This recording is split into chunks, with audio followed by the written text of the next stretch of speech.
İslami edep ve ahlakı toplum içinde yaygınlaştıracak diye büyük umutlar beslenen, hatta ara ara dindar nesil yetiştirme gibi vurgularda bulunan mevcut hükümet, yayımladığı Milli Eğitim Yönetmeliği ile maalesef dindar insanların umutlarını kırmıştır. Zaten birçok okulda fiilen serbestlik kazanmış olan bu duruma bir nevi yasak getirildi. Hükümet bunu yapmakla Allah-u Teala'nın bazı emirlerine karşı gerekli duyarlılığı göstermediği gibi özgürlükler anlamında da dindar insanlara haksızlık etmiştir. Hükümet yetkililerinin kendileri dahi yakın geçmişte başörtüsü zulmünün mağdurları iken, şimdi ise bu zulmün savunucuları haline geldiler. Bu umutlarını kırdıkları dindar halk da bunu görmezden gelmeyerek hesabını onlardan soracaktır, sormalıdır.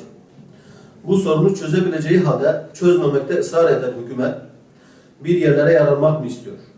Allah-u Teala'nın rızasını gözetmeleri ve kendilerini destekleyen kitleleri rahatlatmaları daha uygun olmaz mı?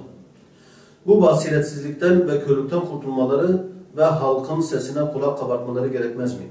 Birçok STK'yı bünyesinde barındıran Halk Öz platformu olarak başörtüsü sıkıntısı ortadan kaldırılıncaya, tesettür her alanda serbest oluncaya, okullarda karma eğitimden vazgeçilinceye kadar tepkilerimiz devam edecektir.